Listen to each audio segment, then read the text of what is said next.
हर इंसान की एक ही एम है कि मैं दुनिया में कोई चीज को हासिल करूं, दुनिया में मैं इतना आगे बढ़ जाऊं, इतना पैसा कमा लूं, ये करूं, सब दुनिया। लेकिन दिन भर मेहनत करके महीने में सैलरी आ रही, उसी में आप जिंदगी गुजार रहे। पहली चीज रिस्क हलाल की बात करते हैं। एक इंटरेस्टिंग वाकया सुनाता मैं आपको कि अगर रिस्क हलाल होगा ना, अगर तुम जमीन पे होगे तो अल्लाह आसमान पे पहुंचाएगा। ये उस इमाम के जुमले के जिस इमाम के नाम से आज हम पहचाने जाते। हम किस इमाम से पहचाने जाते? इमाम हुसैन से ना। हमको हुसैनी बोले तो ये हमारे लिए फख्र है। हमारी दुआ भी ये है कि रोज़े महशर अल्लाह भी बोले ये हुसैनी है। अगर अल्लाह मुझे बोल दे कि ये हुसैनी है तो मेरी बख्शिश। मौला हुसैन के जुमले प्लीज गौर से सुन, कि जिसके नाम से आज हम पहचाने जाते, जिसकी वजह से हम दुनिया में आए। बीबी जहरा की दुआ थी, जब अल्लाह के रसूल ने कहा कि कौम पैदा करेगा तो बीबी जहरा ने हमको दुआ दी थी। तो करबला के बाद हर शिया बीबी जहरा की दुआ से दुनिया में जिंदा है। उस हुसैन का जुमला, मशहूर जुमला, आशूरे के दिन 10 मुहर्रम 61 हिजरी, गौर से सुनना प्लीज, 61 हिजरी 10 मुहर्रम सुबह का वक्त नमाज के बाद मौला हुसैन ने गुलाम से कहा कि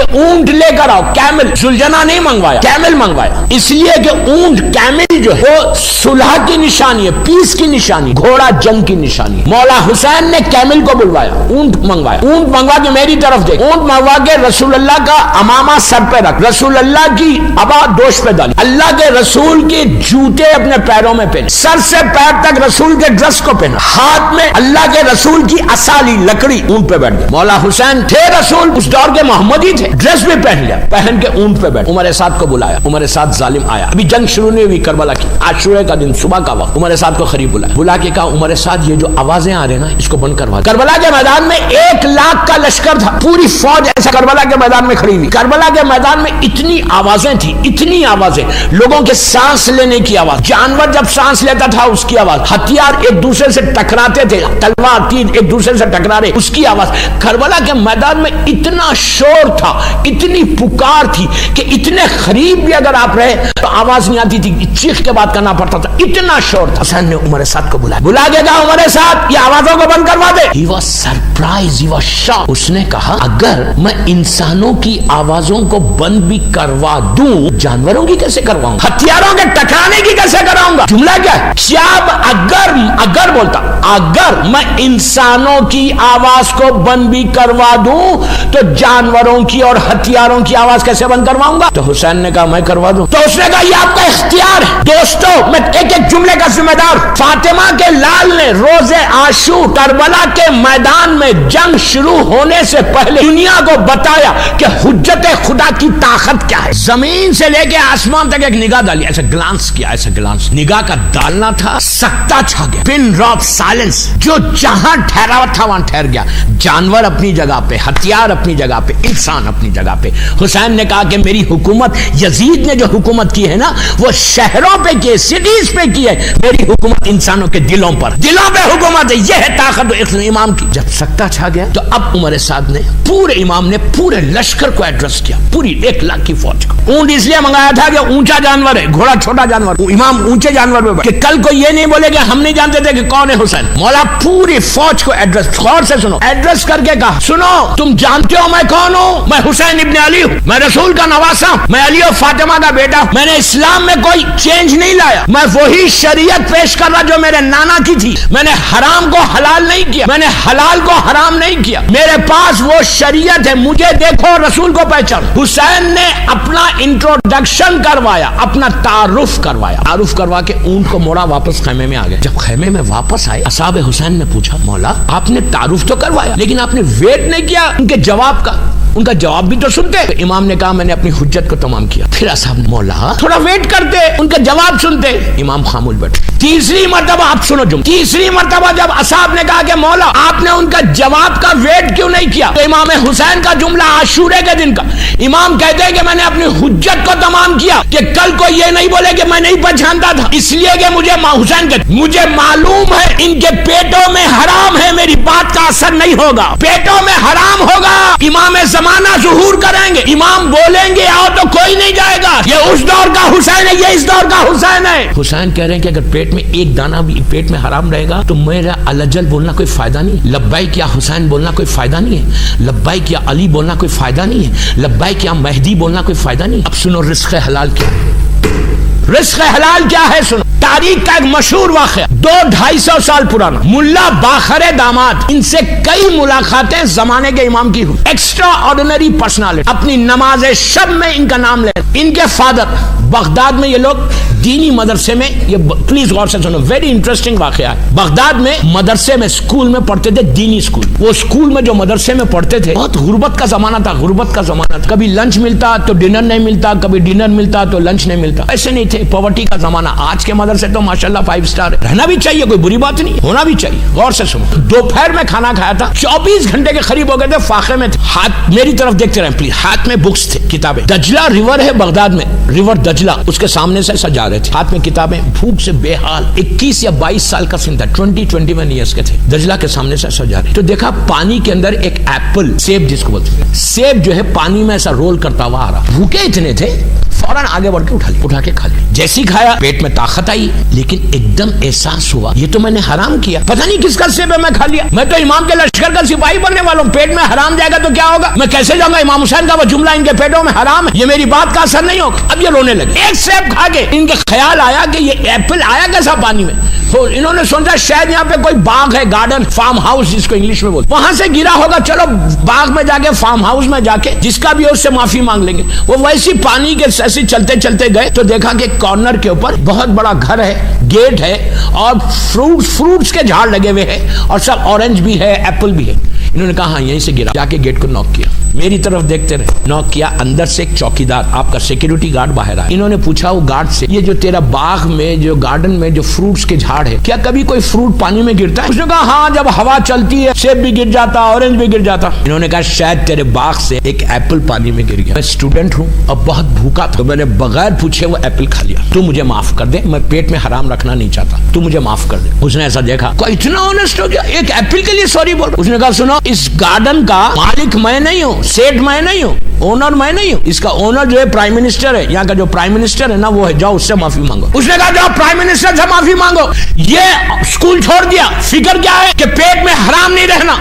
एक सेब है खाली, एक एप्पल, सीधा वो प्राइम मिनिस्टर के ऑफिस पे गए, एक चिट लिखी, सेक्रेटरी को दिया, कहा कि जाके उसको बोलो मैं स्टूडेंट हूँ ये स्कूल का, मैं मिलना चाह रहा हूँ 5 मिनट के लिए। उसने चिट देखी कि स्टूडेंट आया, कहा अंदर आ जाओ। ये अंदर गए, बैठ गए।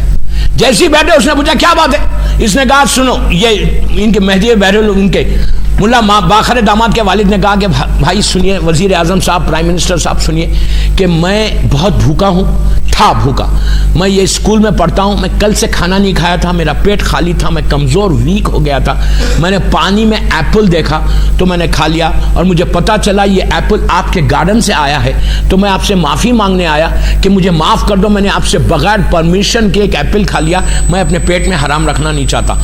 बोला तो प्राइम मिनिस्टर खड़ा हो गया, खड़ा होकर कहा what A honest boy, very good बेटा, लेकिन आई एम सॉरी, मैं ये फार्म हाउस का मैं 100% का मालिक नहीं हूँ, 50% का हूँ। 50% का हूँ, आधा सेब तो मैंने माफ किया, आधे एप्पल को मैंने माफ किया, और 50% का जो पार्टनर है वो यहाँ का बनी अब्बास का जो गवर्नर रूलर है वो है, यहाँ का जो बादशाह है वो है, मैं 50% का मालिक हूं, तो मैंने अपना हिस्सा तो माफ किया।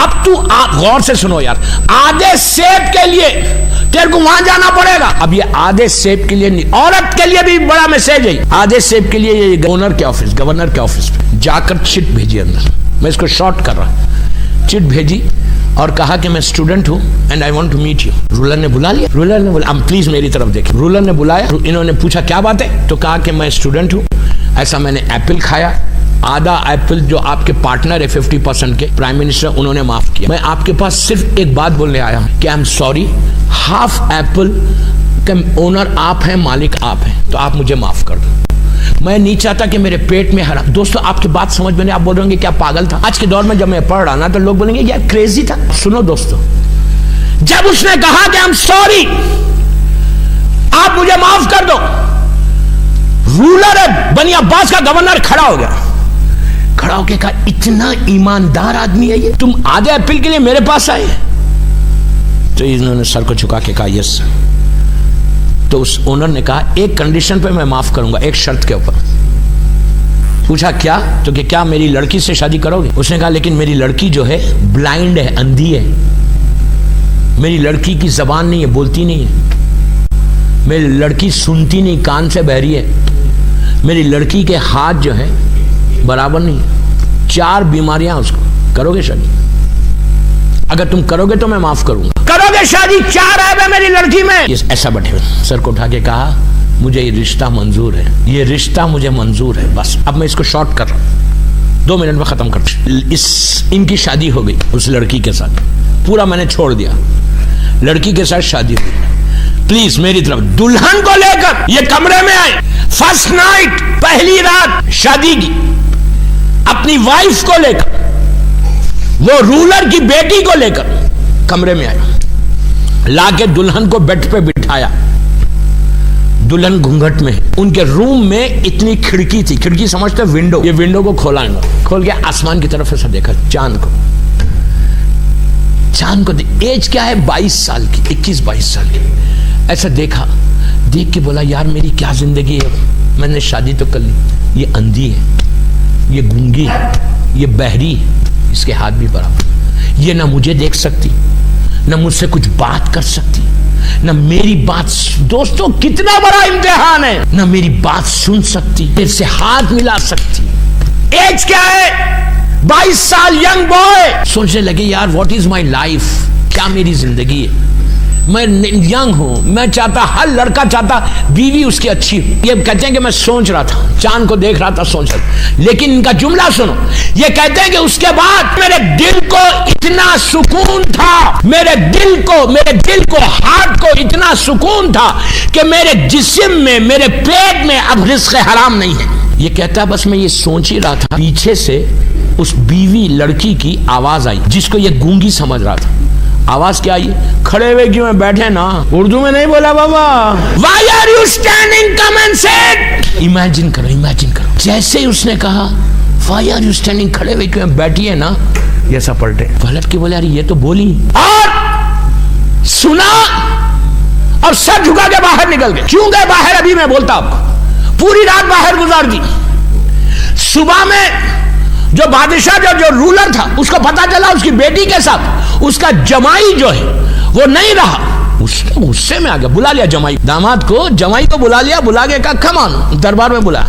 दरबार में वो आए, पूछा कि तुमको मैंने सब चीजें बता दी थी कि वो अंधी है, बोलती नहीं है, गूंगी है, बहरी है, लूली, तुमने रात क्यों नहीं गुजारी? कहां थे रात में? पहली रात बाहर गुजारी। गुस्से में बोलने लगा। जमाई ऐसा सर झुका के बैठा। जब वो बोल चुका तो इन्होंने कहा, पहले सुन तो क्या रीजन। आपने कहा वो बोलती नहीं, वो तो बोली। मैं ये सब, ईमानदारी देखो, ये कहता है कि मैं ये समझा कि शायद लड़की बदल गई। हाय हाय हाय, ईमान से देखो कितनी ईमानदारी, ऑनेस्टी कितनी। ये कहने लगे कि मैं ये समझा कि लड़की कोई दूसरी आ गई। जिनविन नहीं, लड़की बदल गई, इसीलिए मैं बाहर निकल गया कि आपने कहा था कि वह गूंगी है, वो तो बोली। अब इस बादशाह ने कहा, अब इस पैसे वाले रूलर ने कहा, इसने कहा कि तुम क्या समझते हैं, वो अंधी है, वो गूंगी है, वो बहरी है, वो लूली है। इसने कहा, आप ही ने तो कहा मैंने इस लड़की को अंधी इसलिए कहा था कि ये लड़की जब से बड़ी हुई इसने कभी कोई आंख से गुनाह नहीं किया, जब से बड़ी हुई इसने कभी हिजाब नहीं छोड़ा, जब से ये बड़ी हुई इसने जबान से गीबत नहीं की, जब से ये बड़ी हुई किसी नामहरम से हाथ नहीं मिलाई। वो इंतहाई खूबसूरत लड़की थी। अल्लाह, आप देखो दोस्तों, इतना उसने अमल किया इस्लाम पे उस लड़की ने, तो अल्लाह ने भी उसको इतना अच्छा शौहर दिलाया जो इतना ईमानदार है। आप देखो कि जो एक सेब नहीं खा सकता था वो इतना पैसे वाला अल्लाह ने बना दिया सिर्फ रिज़्क़ हलाल के लिए। रिज़्क़ हलाल, एक सेब खाने का उसके बाद पैसे नहीं थे तो अल्लाह ने, तुम रिज़्क़ हलाल की तलाश में निकलो, अल्लाह तुमको कहां लेके जाके बना देता। इस लड़के को मिलियनर बना दिया सिर्फ रिज़्क़ हलाल के लिए। हम ये फिक्र कर रहे हैं हम कितने आराम के साथ जिंदगी गुजारते हैं। We don't realise believe me, मैं अफसोस पूरी दुनिया में जाके बोलता हूं, यह बात अफसोस से बोलता हूं। रिस्क हलाल, रिस्क हराम कैसे होता? अगर हक़ ज़हरा नहीं दोगे, खुम्स नहीं दोगे, तो तुम्हारा रिस्क हराम हो जाएगा। तो शख्स खुम्स देगा, मिसाल के तौर पे ये साल, मिसाल के तौर पे 10,000 $5,000 ये साल दिया आपने। इमाम बोलते हैं कि एक साल जितना तुम दोगे ना, नेक्स्ट ईयर उसका दुगना दोगे, डबल दोगे, तो तब प्रॉफिट करोगे तो दोगे। नेक्स्ट ईयर 10,000 दिया, थर्ड ईयर में 20,000, फोर्थ ईयर में 40,000, फिफ्थ ईयर में 80,000। कहां चले गए आप? 10,000 से शुरू करें, 80,000 पे चले गए। प्रॉफिट हुआ ना, प्रॉफिट में दे रहे ना, सेविंग पे दे रहे ना। आज जो तुम प्रॉब्लम्स में हो, मैं जनरल बात कर रहा, जो प्रॉब्लम्स में, जो तकलीफों में, जो पैसा तुम्हारा निकल जा रहा, तुम नहीं चाहते हुए निकल जा रहा पैसा तुम्हारा, तो उसका एक रीजन ये भी है कि तुमने खुम्स बराबर नहीं दिया। अगर तुम खुम्स दोगे तो तुम्हारा $1 का नुकसान नहीं होगा कभी। आप इसको मानो या नहीं मानो, खुम्स पाबंदी से दोगे, $1 का लॉस नहीं हो सकता। गारंटी फ्रॉम इमाम, तुम्हारा पैसा इंश्योर्ड है इमाम के पास। अगर खुम्स दोगे, तुम्हारी औलाद नेक निकलेगी, तुम्हारी बीवी अच्छी निकलेगी, हस्बैंड एंड वाइफ में प्रॉब्लम्स नहीं होंगे, घर में प्रॉब्लम्स नहीं होंगे, तुम्हारा बेटा आगे चल के कोई हराम नहीं करेगा, बेटी हराम नहीं करेगी। आज जो पूरी दुनिया में जो प्रॉब्लम्स है औलाद के लिए, दुनिया में कहीं जाओ, पहले बोलते माँ बाप, मौलाना कोई दुआ बताओ कि औलाद नेक निकले, औलाद नेक निकले। पहला जुमला मैं सबको यही बोलता, औलाद नेक निकालने के लिए सबसे पहले उनको खिलाओ हलाल, हलाल खिलाओ तो भी औलाद हराम नहीं करती। वो एक्सेप्शनल केस है। नमाज रोजा कैसे कबूल होगा? ये मेरी शेरवानी, ये मेरा कपड़ा रिस्क हराम का है, और मैं जाके अल्लाह के सामने खड़ा हुआ और मैं ये बोल रहा, क्या बोलते? अरे मौलाना बचेगा तो जरूर देंगे, बचता ही नहीं। मैंने कहा कभी नहीं बचेगा, कभी नहीं बचेगा, नहीं बचता तो जरूर देंगे। अब मेरा आखिरी बात है, साल भर में $100 अगर हम हर महीने कमाते हो, $1,200 में तुम वो दिन जब आता है, डेट आता, $5 बचते, तो $5 में से $1 निकाल दो, बस वो खुम्स है तुम्हारा। दोस्तों मैं हाथ जोड़ के बोल रहा, बैक कर रहा, पेटों में हराम होगा, आवाज आएगी इमाम की, तुम जाके इमाम की मदद नहीं कर सकते। फायदा क्या मेरी जिंदगी